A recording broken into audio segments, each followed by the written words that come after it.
Go, let's get this going.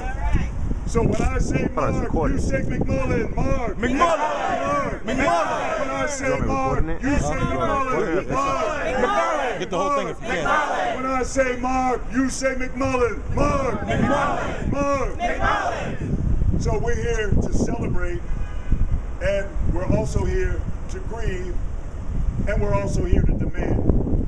And today, you're going to be hearing from the family, and you're going to be hearing from many people who work in the community, and you're also going to be hearing from advocates. And each group is going to have something to bring. Some people are going to be celebrating Mark's life, some people are going to be mourning Mark's life, and some people are going to be making demands for action. And what we're going to do here is, we're not only going to reach out to all the folks who are around to learn this story, but we're also going to interact with each other. And we're going to build a network of people, and we're going to share the joy, we're going to share the grief, we're going to share the demands, and we're going to solidify, and we're going to move on from here. Am I right or wrong? Right. Sure, am I right or wrong? Right. So I think we're going to start in the most appropriate fashion by hearing from the family. And if there are any other people who have been victims of police abuse, I know I'm getting a little ahead of the story because I want the family to tell their story first. I'd like you to come up and approach me. So I'd like to invite up hold on. the McMullen family. Please come on up.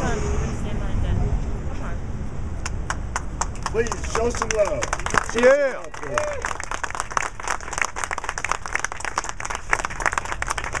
And they all will be speaking throughout the course of the day, but first we'll be hearing from Mark's father, Ronald McMullen. Give it up, show some love.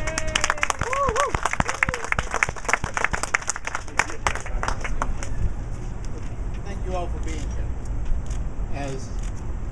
As King has said, I'm Ron McMullen. I'm Mark McMullen's father. 1 year, 2 weeks, 6 days ago, my son Mark shot to death of a chase by Boston police officer Chris Carr.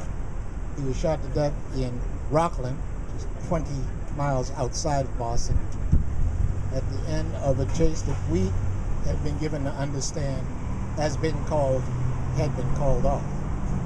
I say what we've been given to understand is because we do not have very many facts in this matter. We know as much as you can get from this flyer. We know as much as you who have seen it in the newspapers can get from the newspapers. We have asked for an investigation by the Boston police. We don't know that they've conducted one, but we have got none. The district attorney in Plymouth County, who gave a press release saying that Mark's shooting was lawful, did so at the conclusion on the basis of a state police report, again, which we have not seen.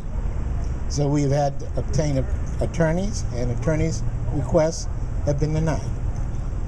We still have nothing. We don't have a complete autopsy. We have no pictures. The first autopsy we got was missing pages. We had to send back, get it again, but we don't have complete pictures. We had an autopsy done at our own expense. We have nothing to compare it to. We've conducted our own investigation, but we haven't heard anything of our officials' investigation. We want to know what happened, and if what happened is straight up and straightforward, then there would be no reason for all this foot dragging or refusal to release information. Personal effects, my son's personal effects, our personal effects, whatever was in the car. We don't have them. We've asked for them. We've asked for them a few times. We've got nothing yet. What we feel that we're getting is stonewalled. We want to see what has happened. We want the truth. We want an investigation. Martha Coakley is the Attorney General. We believe that she has the power to require that a judicial inquest be conducted. We had asked for that. So far as we know, we didn't get one. So I can go on and on about what we didn't get, but suffice it to say that we got nothing, and as much as you just got from me is as much as we have gotten from them. That's it. I thank you all for being here and for supporting our request and our demand for what we feel is our rights as citizens to information and an open and thorough inquiry into the killing of our son. Thank you.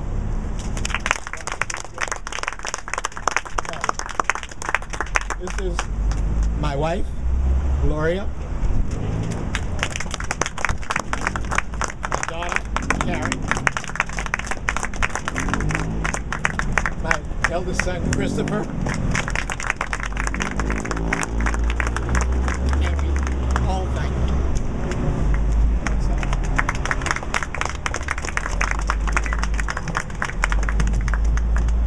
Another round for the family. You'll be hearing more from them.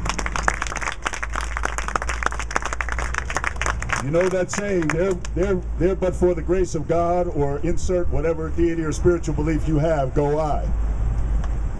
Families don't ask for this. Any one of us could have been through this. Has anyone here had a loss at the hands of the police? Anyone here in the audience? Does anyone know anybody? Yes, as a personal friend or relative who has? The hands always go up. They always go up. What do we want? Justice. When do we want it? Now. What do we want? Justice. When do we want it? Now. What do we want? Justice. When do we want it? Now. What do we want? Justice. When do we want it? Now. What do we want? Justice. When do we want it? Now. What do we want? Justice. When do we want it? Now. For who? Mark. For who? Mark. For who? Mark. For whom? Mark. We couldn't have gotten this done. We couldn't have gotten this far. Time and time again. The institutions that are responsible for upholding the law, the Constitution, public safety, and international conventions and treaties are the very ones that do this to us and to our communities. Families, even families who have resources, who have the ability to put sentences together and logically reason through things, have challenges going to these institutions and trying to get the things that they have a right to have. That's right. And what inevitably happens, they're not able to do it on their own, no matter what resources they have. They have to enlist the legal profession. And they go through a long uphill battle, even with people who are trained by law and know what the laws are and know the Constitution and know the international conventions. And it's still an uphill battle. And this case is no exception, not in the least bit. And so we're going to bring up the family legal representative to fill you in something about the case and ways that you all might be able to help. So please make a lot of noise for Robin Scott, legal representative for the family.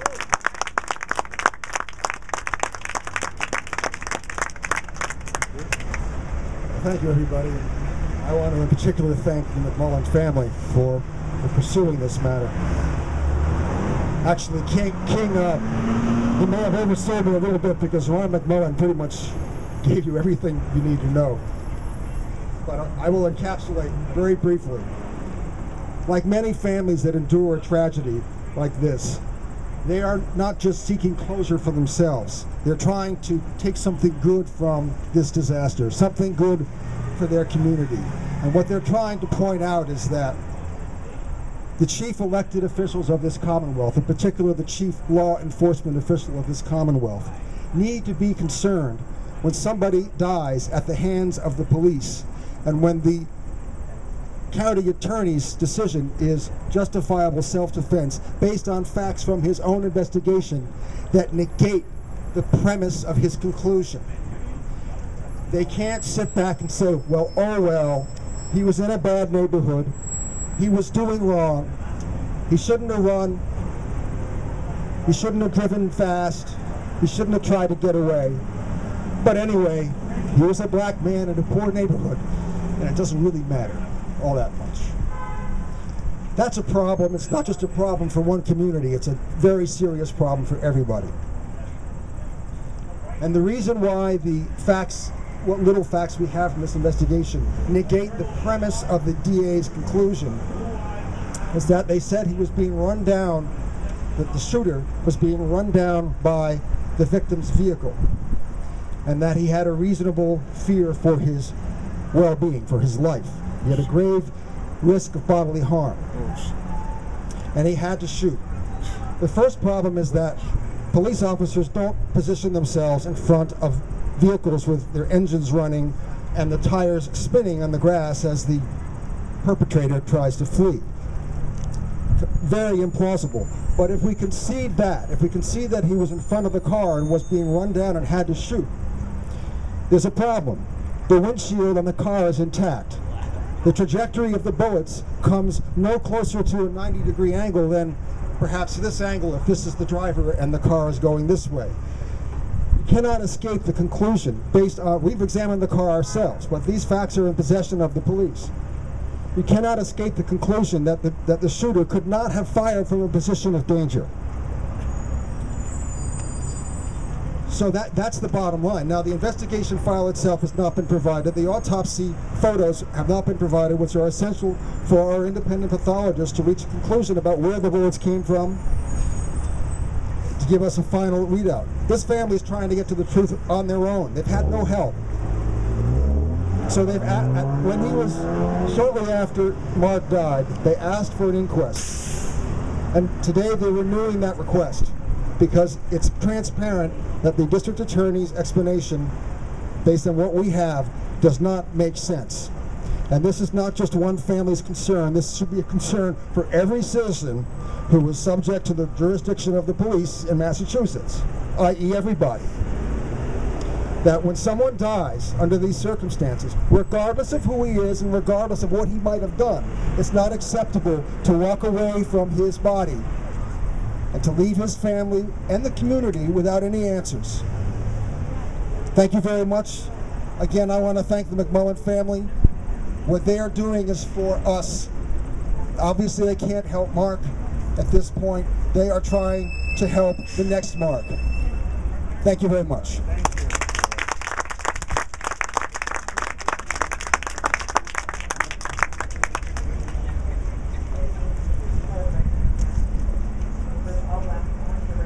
This time we're going to modify the chant a little bit.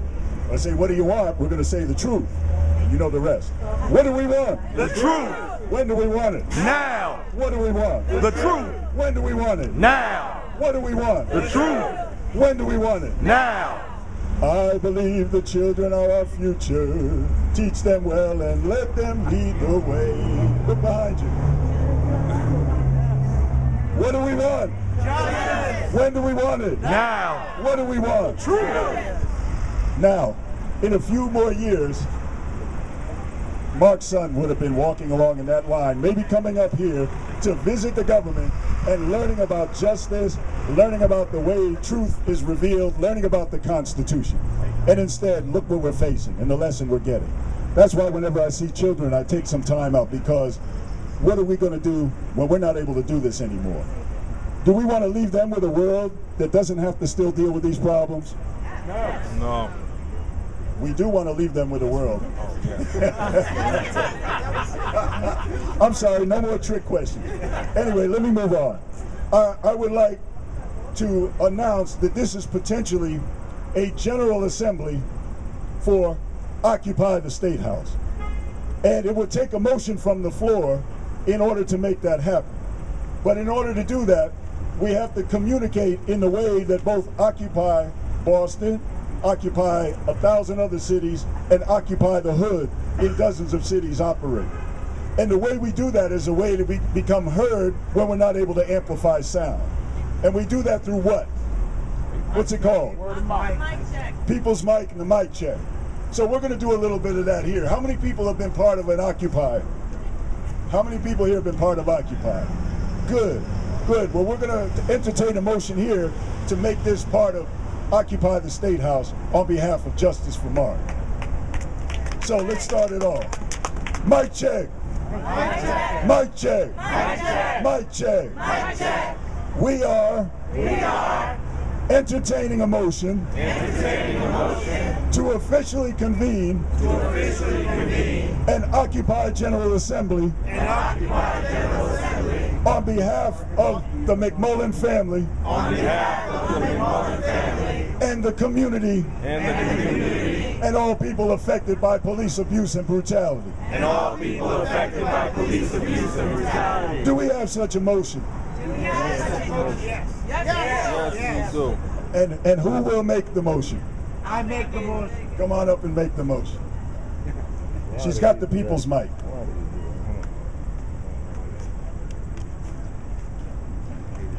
Hello, everybody. Thank you very much for coming. Hello, everybody. Thank you very much for coming. That's how it works. Okay, I just want to speak. I don't need you to repeat right now. I just want to speak. All right, shut that down. I'm Mark's sister. I'm Karen McMullen. Mark is my little brother. You know, it's easy you see all this stuff on the news all the time, and you fluff it off. You're making your dinner. You're doing other things. It's so sickeningly common that it doesn't even affect you. And I'm guilty of that too, but this time I'm standing here because Mark is my brother. I shared my family with him, my history with him, my pets with him, and I cannot believe that it's okay for him to just be shot down like a dog in the street and nobody suffers for it. Mark had his problems, but we all have our problems and we don't deserve to be killed for them. And people that are hired to protect us shouldn't be shooting people. I don't understand how in 2012 that this is still okay.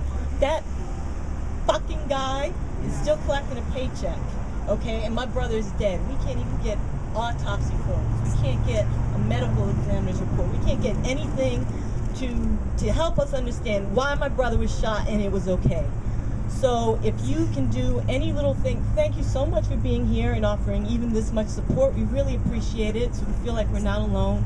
If you can please write a letter to Martha Coakley, demand that we get an inquest into this. We want a real investigation, not some bullshit whitewashed by the cops. A real investigation to see what's right. If they're right, they'll be right, and if not, we should know. And I'm sorry, I'm rambling. I'm not a public speaker. The other thing that makes me sick about this whole thing is it's not common. Bishop Texera has this list. It's pages long of black men who were shot unarmed. My brother was not violent. He was never violent. He didn't eat meat because he liked animals. He's never had a weapon. He's never had a gun. And it just makes no sense that it's okay that he was dead. Thank you.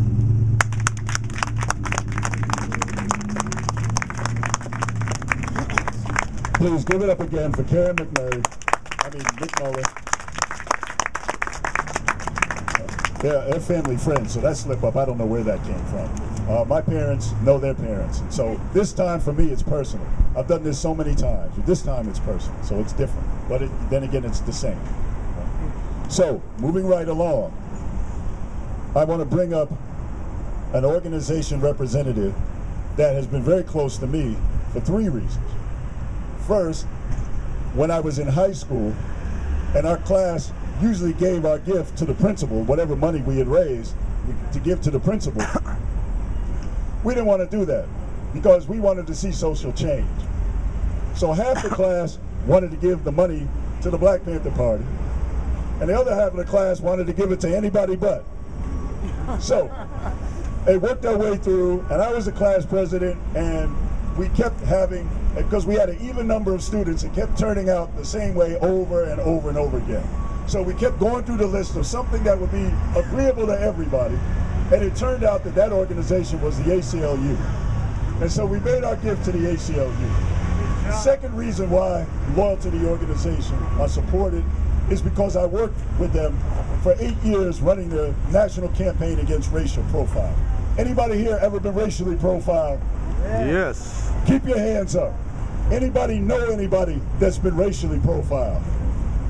Look at that. All these hands are up, and that brother back there has got his leg up in the air.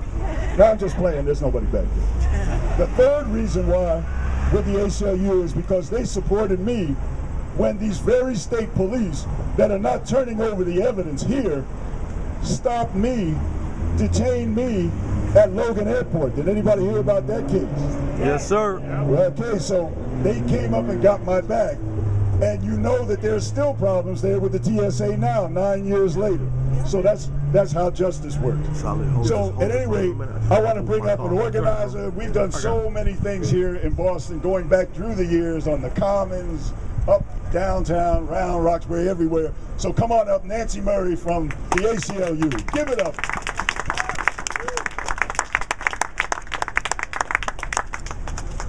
We need King back with us. Then we will really be able to change this city. You know, we are here to tear down the blue wall of silence.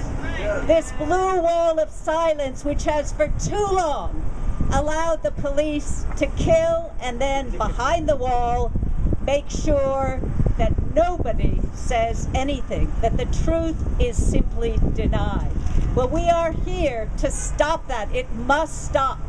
A year ago, the ACLU of Massachusetts, along with other civil rights and civil liberties organizations and racial justice groups, called on the Attorney General to convene an independent inquiry into the killing of Mark McMullen. And we repeat that demand today. We told her at the time in the letter we wrote that, quote, there is a lack of trust in police officers investigating possible wrongdoing by their fellow officers, particularly where issues of race are involved, end quote. And there is a significant, quote, distrust of the neutrality of district attorneys who work very closely with the police departments in their counties on a daily basis. Now, such a district attorney was the Plymouth district attorney, Timothy Cruz. Before the state police based in his office began their investigation into McMullen's killing, he was quoted by the Boston Globe as saying, quote, this was a very dangerous event that had to be dealt with, end quote. How impartial does that sound? So who here is surprised that District Attorney Cruz announced on February 28, 2011, that the investigation had been concluded and the shooting of Mark McMullen, quote, was lawful, end quote. Why? And this is all down in the press release he issued.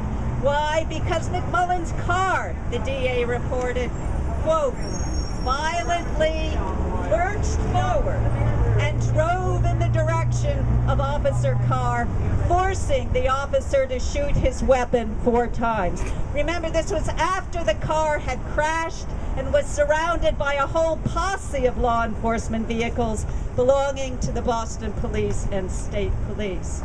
Do we just take the DA's word for it? No, ma'am. No! Where's the evidence? So, we have got to tear down this blue wall of silence. We have got to really make sure there are not more killings like this. There was one here in Boston in August, the shooting of Burrell Ramsey White on August 21st. Have you seen any evidence that that killing was justified? No. We have got to stop this now, take a stand. Thank you all for being here, and thank the family for making possible us cleansing Boston of this blue wall of silence.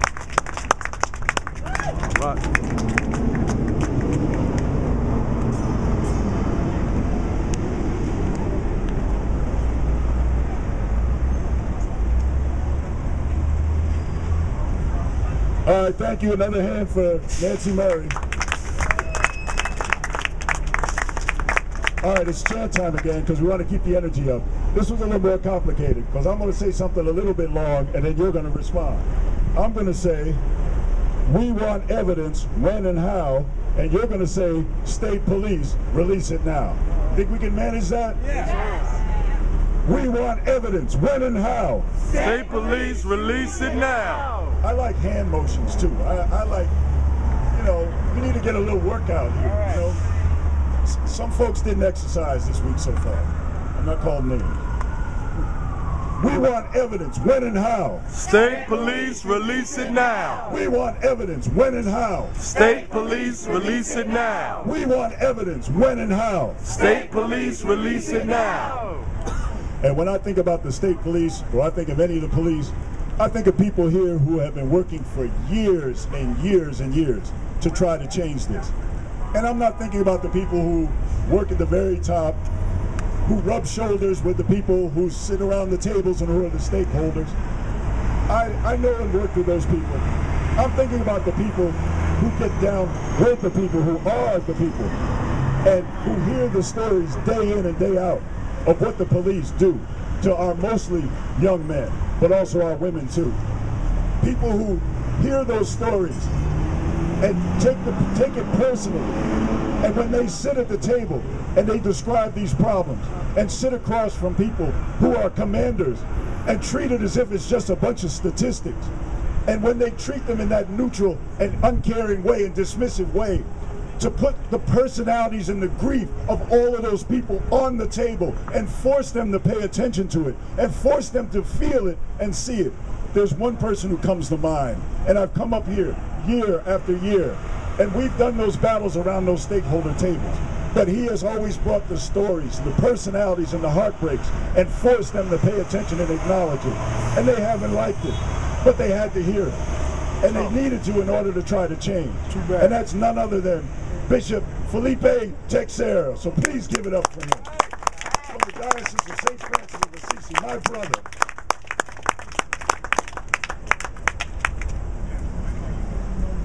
Thank you.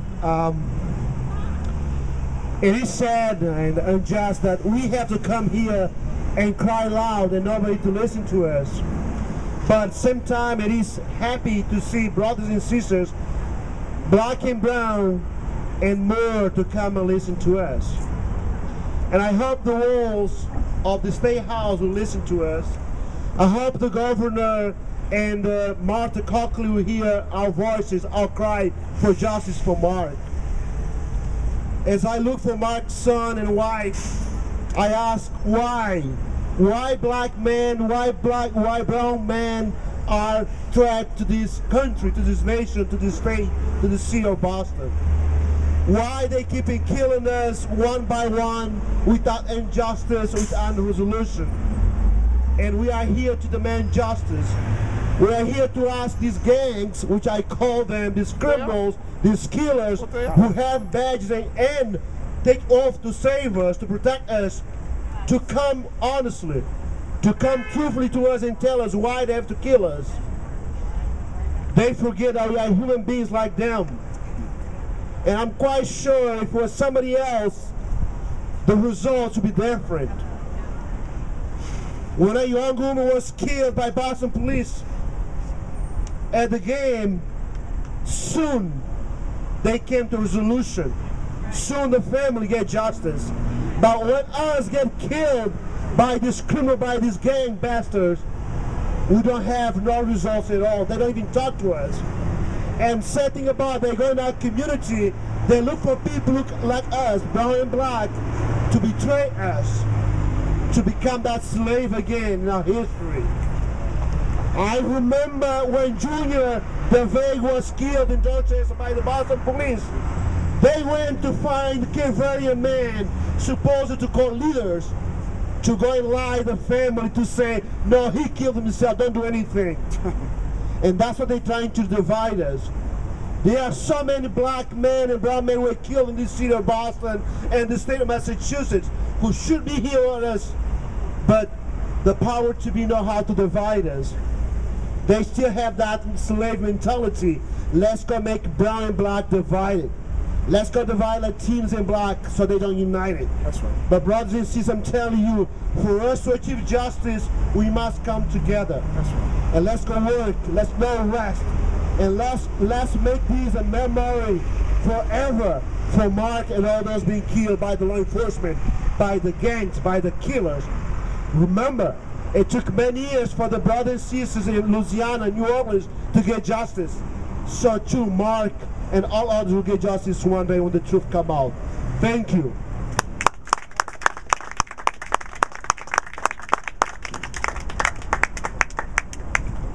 Mark. McMullen. Mark. McMullen. When I say Mark, you say McMullen. Mark. McMullen. Mark. McMullen. When I say Mark, you say McMullen. Mark. McMullen. Mark. McMullen. When I say Mark, you say McMullen. Mark. McMullen. Mark. McMullen. Mark. McMullen. Let's never forget. Still moving on. We've got some great folks to come up here and talk to you. People who are doing the work. I met this brother back when he was working with youth. Now he's still working with youth, but in a different way.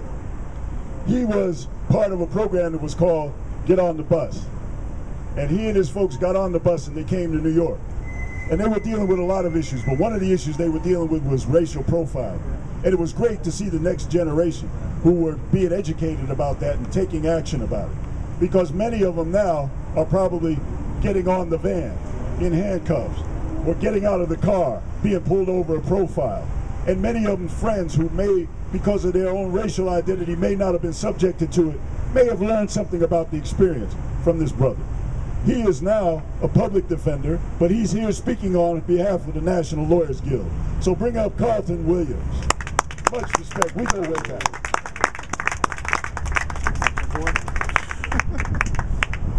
I want to turn this thing on. How's everybody doing? I'm going to tell you what the solution is. 2 videos. Because we know what the solution is. Because black and brown people and poor people in this country and in many parts in all of the world, I'll say, have been under systems of control. And sometimes, once in a while, we throw off those chains. And I mean literally those chains. In the United States, there have been 4 systems of control for black and brown people. Well, there have been more, but 4 specific, I think, for black people. Slavery, right when slavery came to an end, the sharecropping system, when the sharecropping system sort of came to an end, Jim Crow, and when Jim Crow, I won't say came to an end, but when it waned, when people took back power and they said you can't do this because they remembered their ancestors, they remembered their mothers, grandfathers, great-grandmothers, great-grandfathers that were slaves, and they said, we're people who can fight, and we're not going to have chains on our legs, and we're not going to have irons on our hands. And they said, we're going to fight against this because we're human beings. When they did that, what happened next? The criminal justice system. And the same people, those, if you take people who are in prison right now, if you went to South Bay, if you went to Nashua Street, if you went to MCI Concord and you said, who is your grandmother? Who is your grandfather? It was someone in chains. And now they're in chains. That's just a coincidence, those 2 things. It's just a coincidence entirely. Or it's a system. And because they knew the answer, they said, we'll just do it again. We'll just call it a different thing. We'll call them criminals instead of calling them slaves. We'll call them criminals instead of calling them sharecroppers. We'll call them criminals instead of calling my boy George, who fetches something for me on the train.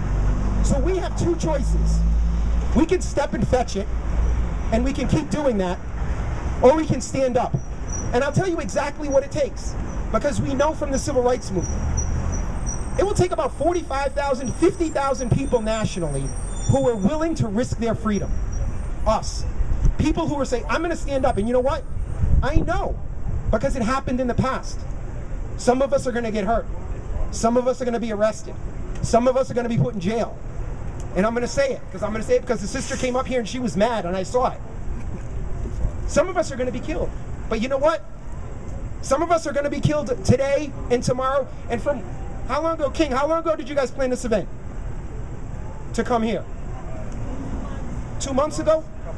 In that 2 months, every 36 hours, and from when you leave here today to before you start your weekend, a brown person will be dead at the hands of the police. Right.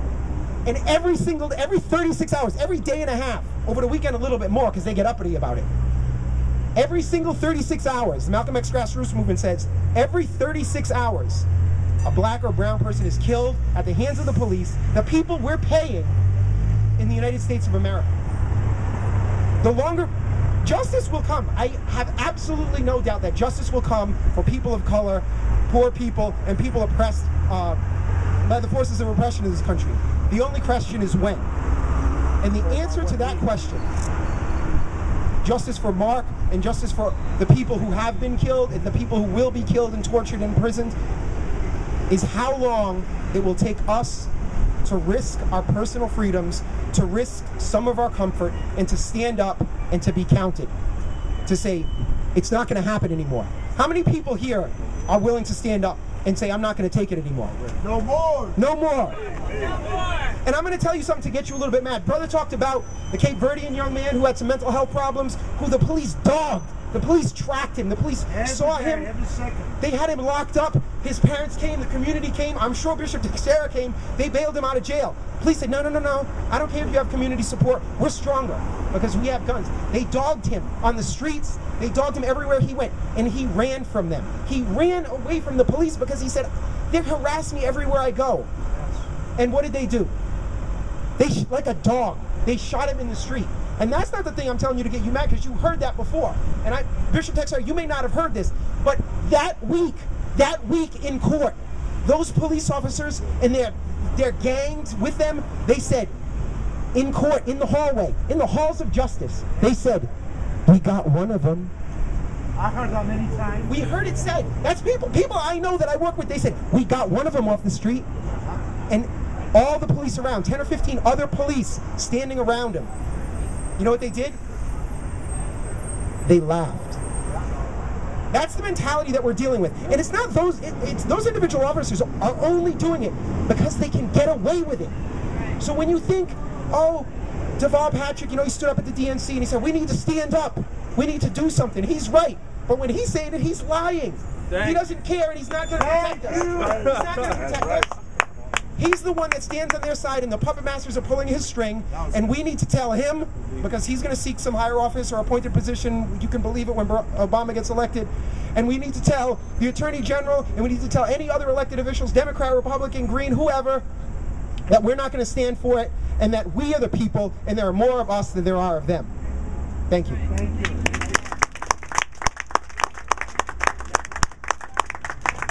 Please bring me up. I take it, but I think the sleeves are a little short for me. All right, give it up for Carlton Williams. Did he hit it out of the park or what? Yeah. He hit it out of the park. All right, he brought up the big issues. And I would call it the elephant in the room, but because it's an election, we have the elephant in the room and we have the donkey in the room. But we can't blame it on any one party. This is one time when the two of them come together, but how they're going to deal with the community and how they're going to keep the community down. So keep that in mind. And also, since he brought up the bigger question, how many of y'all ever heard of a book called The New Jim Crow by Michelle Alexander? Yeah. Okay, put your hands down. How many of you read the book? All right, how many of you that didn't read it are going to go read it? Please, it tells that whole story. How there are more people now incarcerated than there were slaves as far as black men are concerned. And a whole lot of other information to show you that this is not a problem of a few bad apples. It's a rotten tree, and it's systemic. But don't take my word for it. Hear about Michelle Alexander, who was with the ACLU at one point in time, doing organizing around racial justice in California. And that's where she cut her teeth.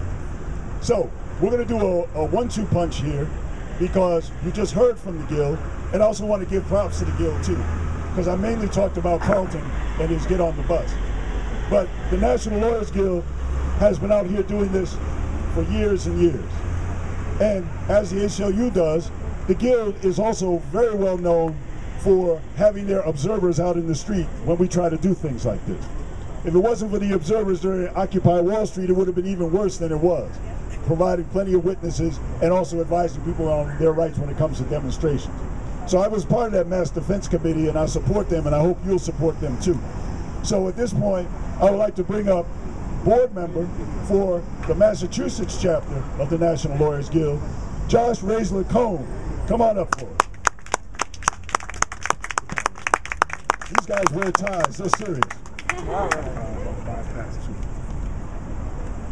The Massachusetts chapter of the National Lawyers Guild stands in solidarity, in grief, and in rage with the McMullen family, and we call for justice. One of the things that the National Lawyers Guild here has been involved in over the last number of years has been advocating for an independent civilian review board to investigate instances of police misconduct. And the reason that we do that is obvious. It's because we can't expect the police to investigate themselves. And that's what the McMullen family is saying. That's what we're all here today to say, is that we can't trust the police to investigate themselves, and we need an independent, impartial people to look at the facts, to look at the evidence, and to understand what really happened.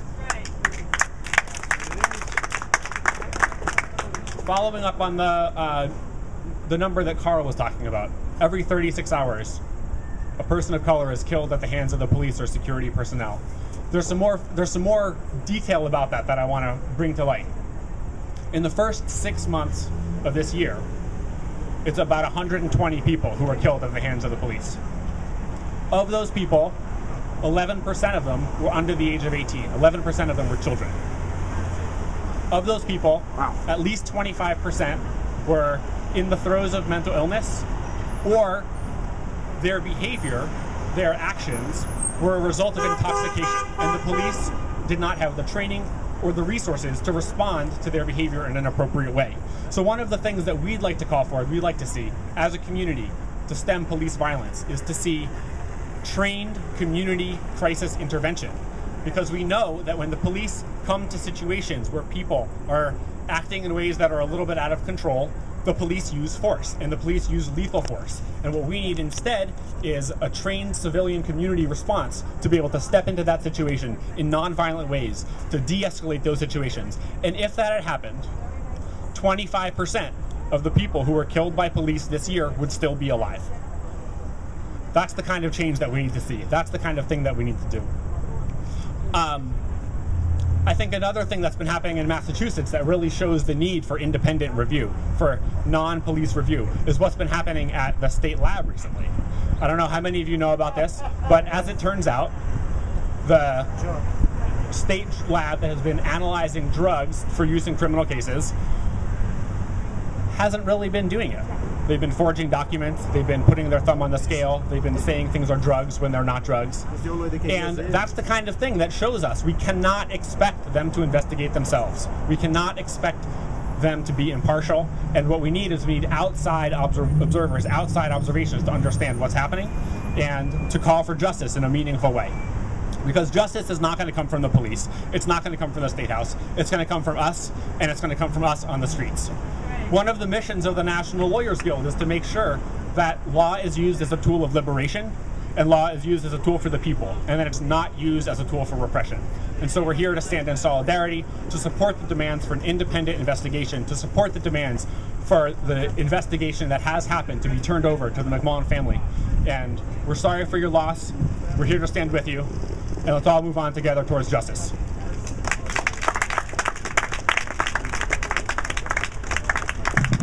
Speaking of justice, no justice, no peace, no justice, no peace, no justice, no peace, no justice, no peace, no justice, no peace, no justice, no peace. So there are some action items you can take in order to get justice on behalf of Mark, and that is to go to the website whywasmarkshot.org.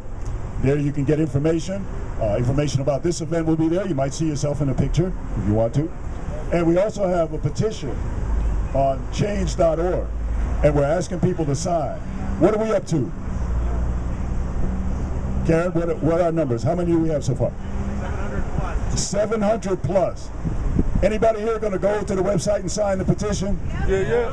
Who's going to go tell some friends to sign? Yeah. Who's going to make sure they sign?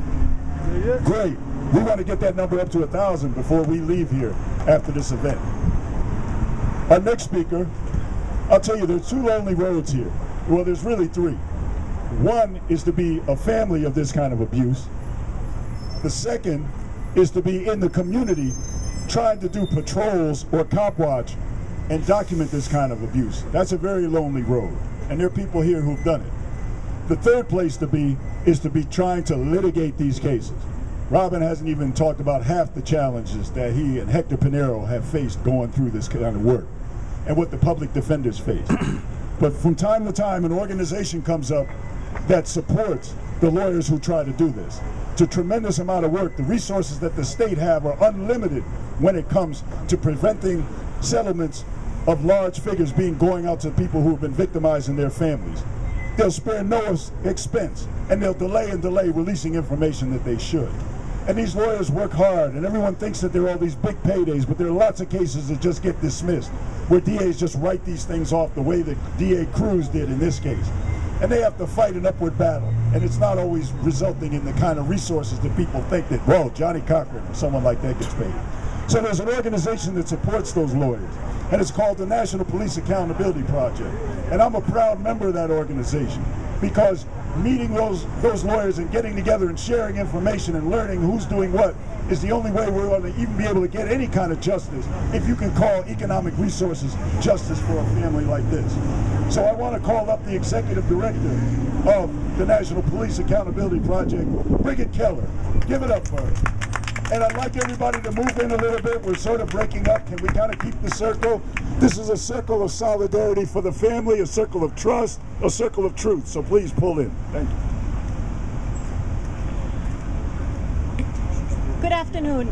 I'm the executive director of a national project, and I would like to speak a little bit about the national picture. In my view, police brutality and police abuse of power is an epidemic. It's an epidemic and it's systemic. It's not the problem of an individual police officer who loses his cool. It's systemic. It's part of policing in the United States. And all the time. I'm standing here in solidarity with the McMullen family and with other families all around the country, in Chicago, in New Orleans, Scottsdale, Arizona, Houston, Texas. There was a man just shot. He was a man in a wheelchair who only had one leg and one arm. And you know what he was armed with? With a pen. He was shot and killed by police. Not only is there no such thing as an independent investigation in cases like this, there is another thing going on, and it's called blaming the victim. Yes. And I think we really need to work hard on changing public perception, because in my view, no matter what you're doing, in most cases there is no reason to shoot, to choke, or to beat you. And we really need to talk about what police violence does to families and does to communities. Lives are never the same after an incident of police violence for the family, but also it has an enormous impact on communities. And it has been said before, it's mostly communities of color. Police misconduct and police brutality is international. And there is an Irish poet, Brendan Behan, who a long time ago said, there is no incident that a police officer couldn't make worse. And I think that's very true. And it was just mentioned before, incidents where victims of police misconduct are mentally ill and their families call the police for help. Or cases where people are suicidal and family members call the police. Families with members who have drug problems. And in the end, those people are dead. And I really think it's an epidemic, and we need to stand up. And we need to stop this well-oiled machine of impunity that every time an incident like this happens, it goes something like this. The police officers are whisked off the scene, a scene that we normally would call a crime scene. They have ample time to coordinate their statements. Police brass releases statements defending the officers even before any kind of investigation has taken place. And as I said before, and I can imagine that this is probably the hardest thing for any family to endure, that their loved ones are blamed for their own death at the hand of the police.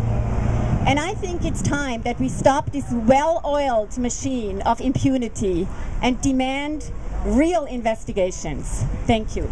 And not just real investigations, criminal prosecution and discipline. That's right.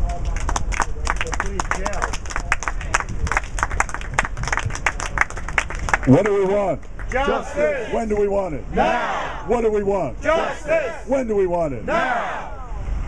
I don't think they can hear you up there. We're trying to reach the state police. We want them to take their headphones off. What do we want? Justice. When do we want it? Now. What do we want? Justice. When do we want it? Now. What do we want? Justice. When do we want it? Now. When do we want it? Justice. When do we want it? Now. When do we want it? Now. When do we want it? Now. You know, we can't just say that we want to end these abuses that are going on, because we have to have a substitute. What are we going to put in its place? So we already have to begin to build a vision of what we think the way this system should work by creating our own system. And we do that in as small a scope as we have. And so we have people who have specialties. You've heard from the lawyers, they defend us. You see the people who put together the flyers, they get the information out. We have messengers. We have people who are creative and they design things. There's one job that we can't move forward without, and that's the position of the soldier.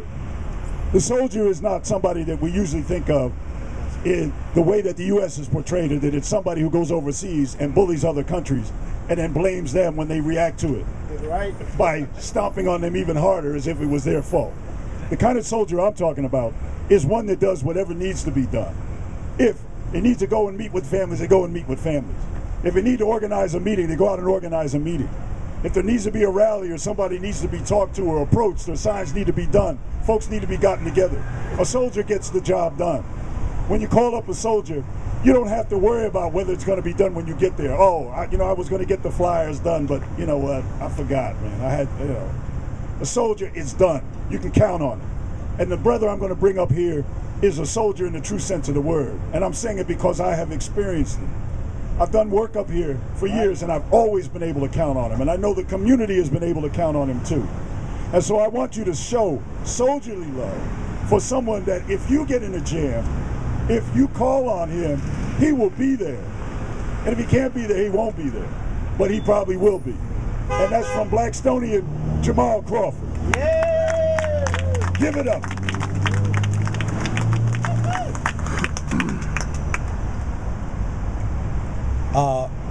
I was thinking about some things in preparation for this. So when I was a teenager, we may remember like one of the things that was on the news and whatnot at the time was a lot of unrest that was happening in South and Central and Latin America. And a lot of countries had on their hands what they saw as a problem. And that problem was with what they were calling street urchins. A lot of young kids who were panhandling, theft. Some of them were pickpockets, trying to get employment with some of the drug peddlers in the area. And people saw these kids who were homeless and orphans in many cases. They saw them as a nuisance. Well, what was the solution? Death squads. Those death squads that rolled around and killed those kids, hundreds until piles of thousands. They were almost always the police or the soldiers. Right. Now, what's that got to do with this? Well, in this society, we're the undesirables. Black, Latino, Cape Verdean, young men. And I'm no detective, but we're going to do a little bit of logic and detective work. See, because although it has happened and does happen to older black men, generally you can feel a little bit safer once you hit maybe 70, right? You can feel a little safer. Generally, you may be able to feel a little bit safer if you're an infant, maybe up till about 7, then you get dangerous, right? But if we reverse it and we look at this problem of police brutality, and in cases like this, I don't like the term brutality, because police brutality kind of infers that you coming back from that. That's right. I got my behind kicked on Friday, you know, I'll see you at work next week, right? Police brutality. We have to call this what it is, which is a police killing, a police murder. Right. There are shootings that don't result in death, shootings that result in death, beatings that don't result in death, beatings that do result in death. Not just by police, but in that Malcolm X grassroots movement report that was alluded to earlier, it's also by security personnel, self-appointed. I deputized myself, as in the case of Trayvon Martin, I'm a neighborhood watch. Correction officers in prison. So there's a problem there. They say that black men have a problem with authority. Yes, a critical problem, a fatal problem. But we also have to flip it around and says that authority, quote unquote authority, law enforcement, those figures, certainly have a problem with young black, Latino, and Cape Verdean men. Yes, sir.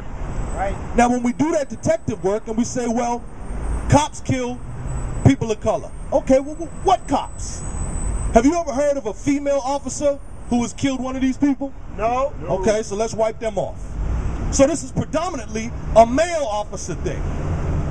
Well, have you heard of an Asian officer who's done it? No, sir. Probably is one out there, but I haven't really heard it. That's not where the epidemic lies. The epidemic lies with white male officers from rookie to about to retire. That wide of a span. However young you are when you come on the force, some of you see these kids just out of the academy, little pencil neck geeks looking like they're 17 years old, still got acne on their face. From that time that they first get on the force until they are ready to retire, they have an evidenced problem with black, Latino, and Cape Verdean males. Women too, but the epidemic predominantly is this thing with these white males and these males of color. Now, this is the list. It's available on Blackstonian.